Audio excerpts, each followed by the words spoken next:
Magluluto tayo ngayon ng udong. Simot na siya. Nilagyan ko siya ng mega sardines. Baka naman, mega sardines.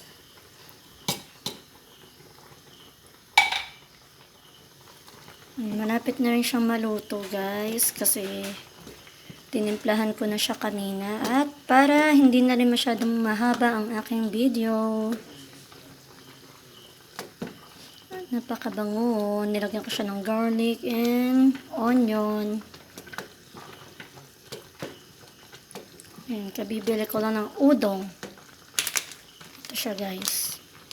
Binili ko siya sa grocery. Ang pangalan niya? Mami Ramen Udong. Udong. So, ang ginawa ko, sardines ang nilagay ko para mas, siya. Masarap talaga siya pag sardines. Ayan guys, maluluto na siya.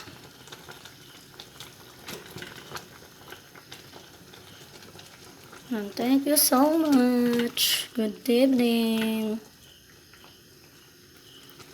And later, happy eating time. Bye. Thanks for watching.